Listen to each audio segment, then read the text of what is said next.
Assalamualaikum warahmatullahi wabarakatuh.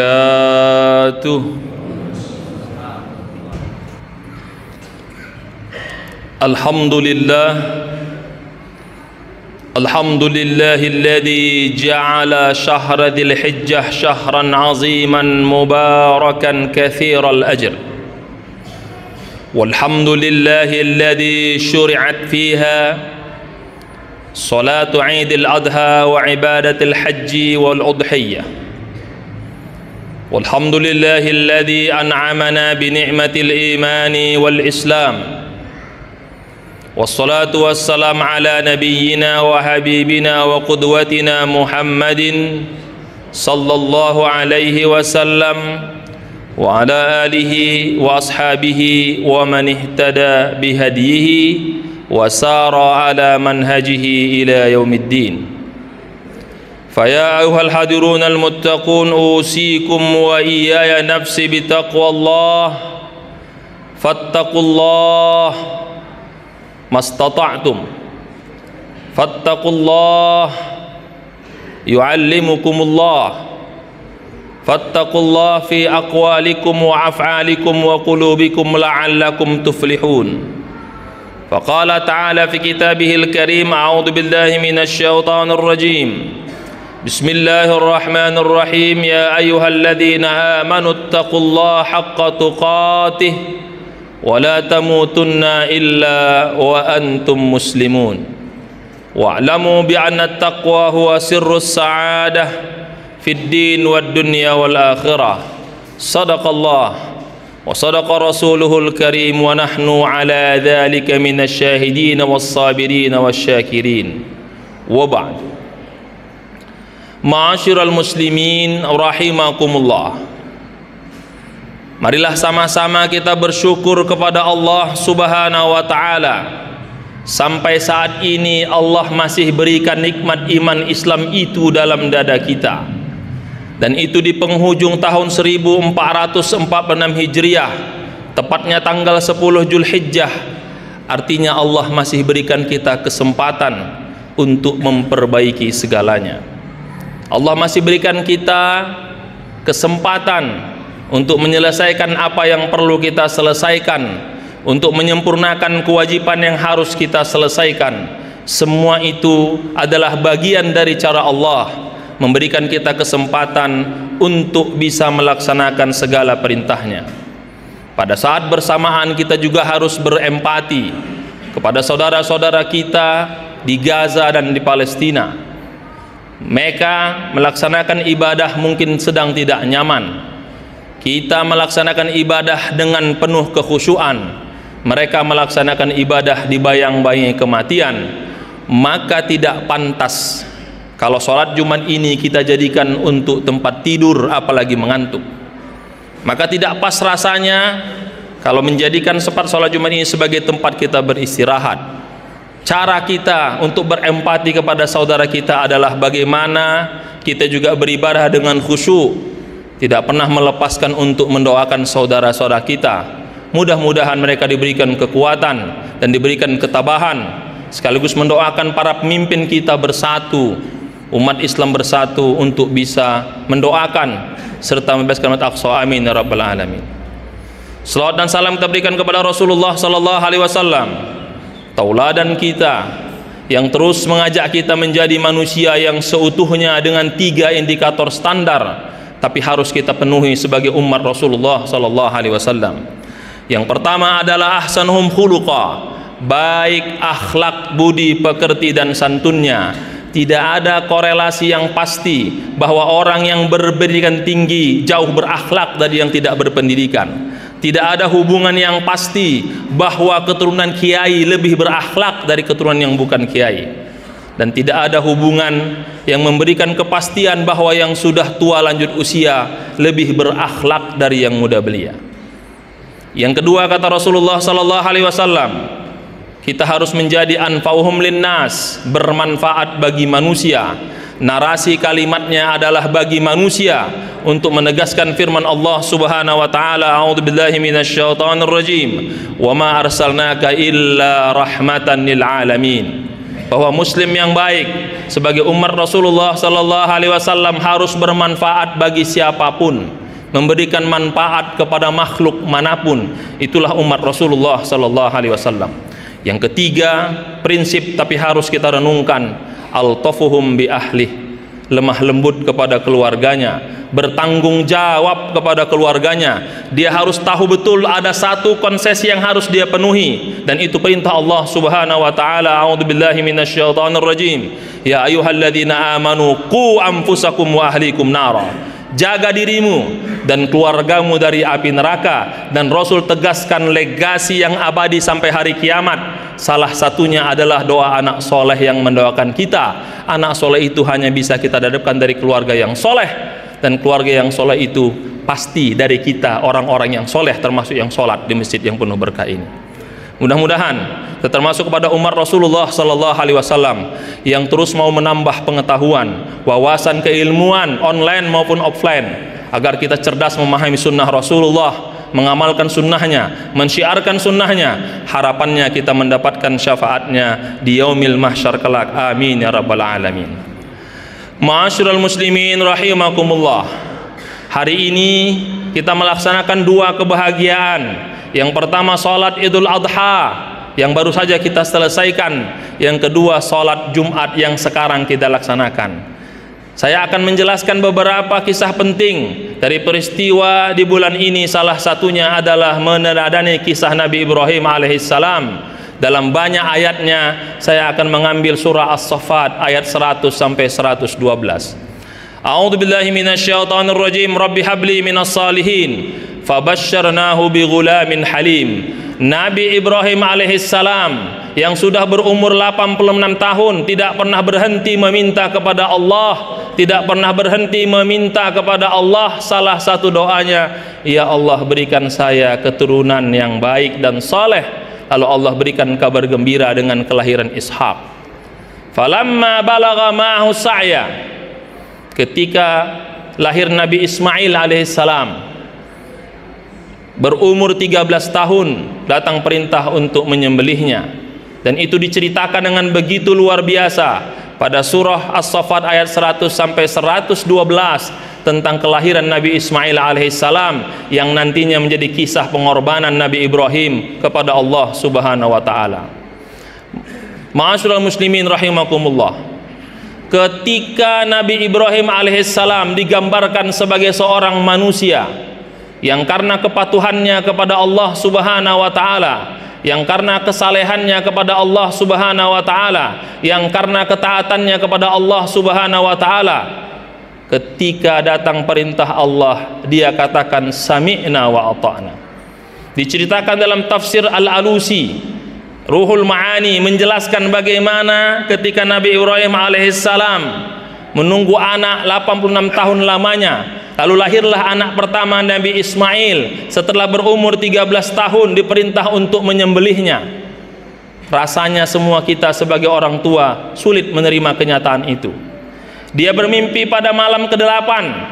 Rawiyah, dia merenungkan mimpi ini apakah dari Allah atau dari setan. Itulah disebut dengan hari tarwiyah. Lalu dia bermimpi kembali malam ke-9. Dia akhirnya meyakini bahwa ini pasti perintah Allah. Fa'arafa, disebutlah dengan Arafah. Dan yang terakhir dia bermimpi kembali, fanahara, dia yakin ini pasti perintah Allah. Barulah dia melaksanakan kurban anak kandungnya sendiri Ismail alaihissalam.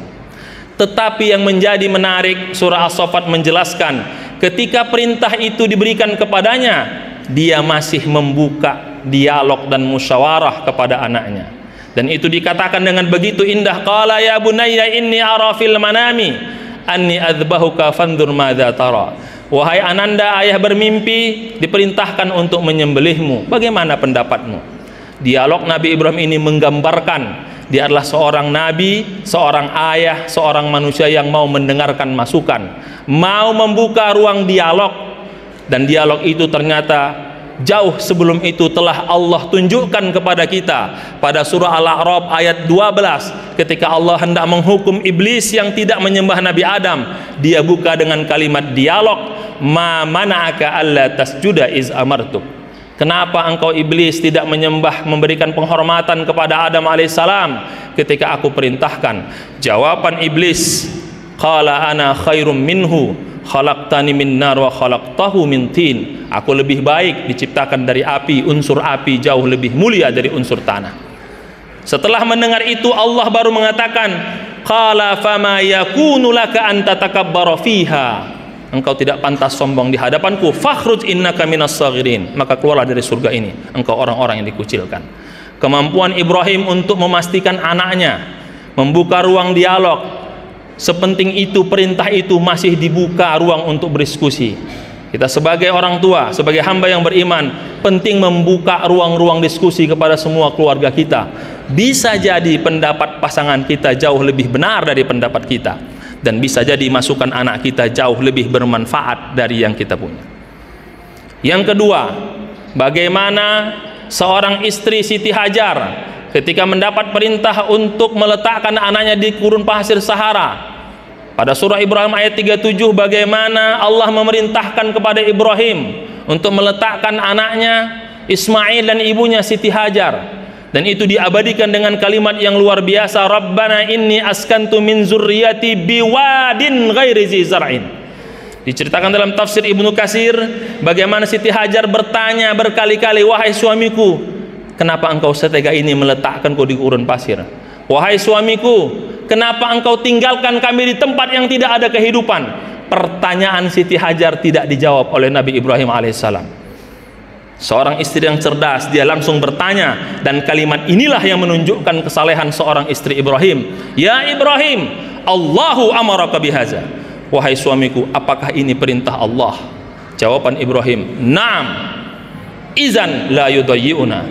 Kata Ibrahim dengan tegas, ini perintah Allah. Jawaban Siti Hajar, kalau perintah Allah, pasti Allah tidak akan menelantarkan kami.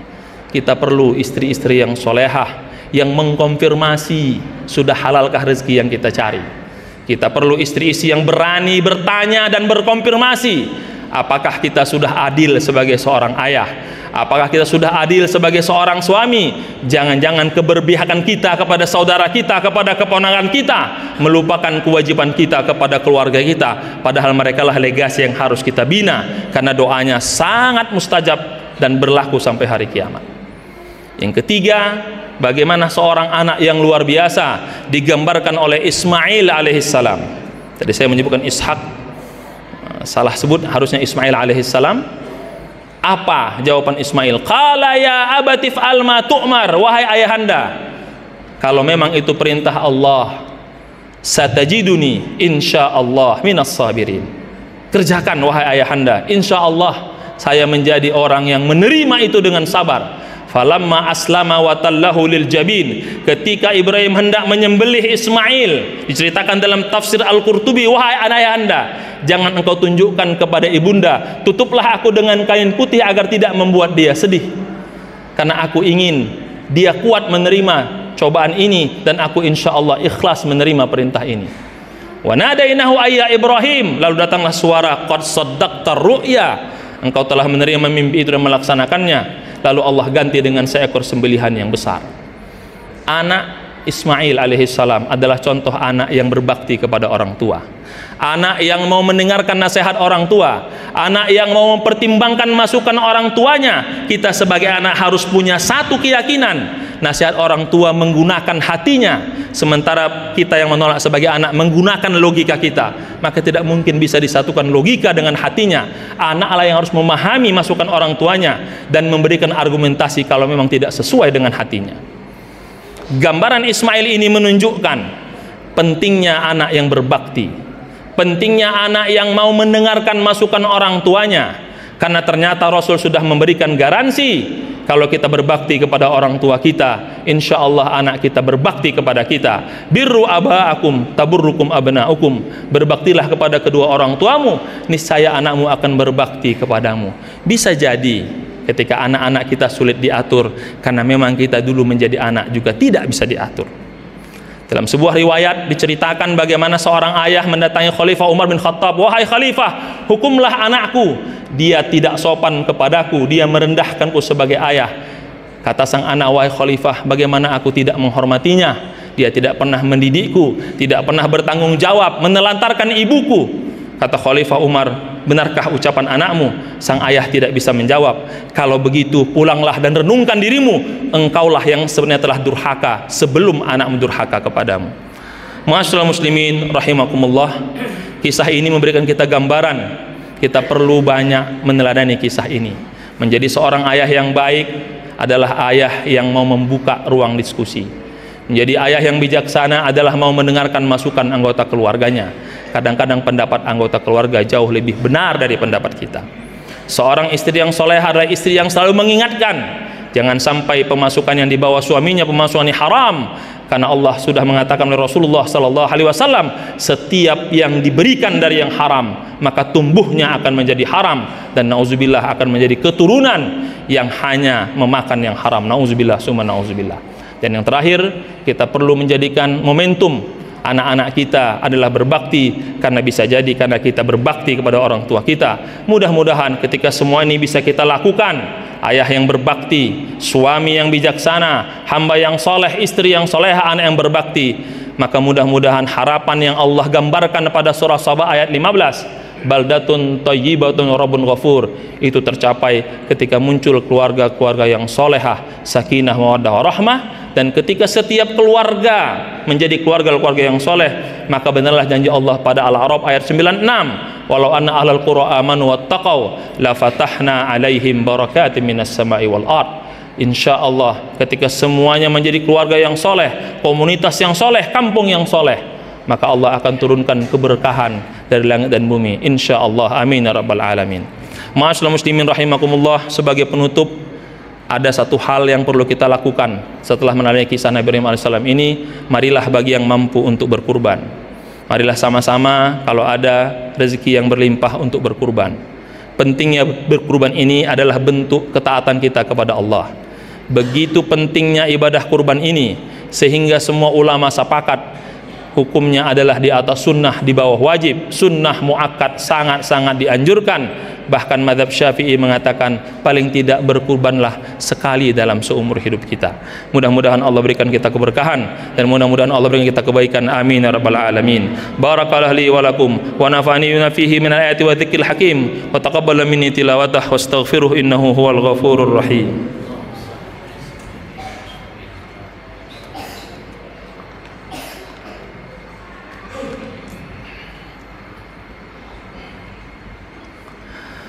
الحمد لله العزيز الجبار الذي جعل الجنة للأبرار، والحمد لله الواحد القهار الذي جعل النار للفجار، والصلاة والسلام على أكرم الخلق المبعوث المختار نبينا وحبيبنا محمد صلى الله عليه وسلم وهو خير الأبرار، وعلى آله الأطهار وأصحابه الأخيار ومن تبعه بإحسان إلى دار القرار. فيا أيها الحاضرون المتقون أوصيكم ونفسي بتقوى الله، اتقوا الله حق تقواه. قال رسول الله صلى الله عليه وسلم اتق الله حيثما كنت وأتبع السيئة الحسنة تمحها وخالق الناس بخلق حسن. فقال تعالى في كتابه الكريم أعوذ بالله من الشيطان الرجيم بسم الله الرحمن الرحيم إن الله ملائكته يصلون على النبي يا أيها الذين آمنوا صلوا عليه وسلموا تسليما. اللهم صل على محمد وعلى آل محمد كما صليت على إبراهيم وعلى آل إبراهيم، وبارك على سيدنا محمد وعلى آل سيدنا محمد كما باركت على سيدنا إبراهيم وعلى آل سيدنا إبراهيم في العالمين إنك حميد مجيد. اللهم اغفر للمسلمين والمسلمات والمؤمنين والمؤمنات الأحياء منهم والأموات إنك سميع قريب مجيب الدعوات ويا قاضي الحاجات. اللهم انصر إخوان المجاهدين في غزة وفي فلسطين. اللهم رد علينا كل ردا جميلا. اللهم بلغنا إلى بيتك الحرام والصلاة فيه، وبلغنا إلى المسجد النبوي والصلاة فيه، وزيارة قبر نبيك محمد صلى الله عليه وسلم، وبلغنا إلى المسجد الأقصى والصلاة فيه، وارزقنا العمرة ya Allah, warzuqnal hajja qabla mautina birahmatika ya arhamar rahimin. Rabbana atina fid dunya hasanah wa fil akhirati hasanatan wa qina adzaban nar. Walhamdulillahi rabbil alamin. Ibadallah, innallaha ya'muru bil adli wal ihsan wa ita'i dzil qurba wa yanha 'anil fahsya'i wal munkar wal baghi ya'izukum la'allakum tadhakkarun. Udhkurullaha yazkurkum was'alu min fadli wa la dzikrullahi akbar. Aqimis shalah.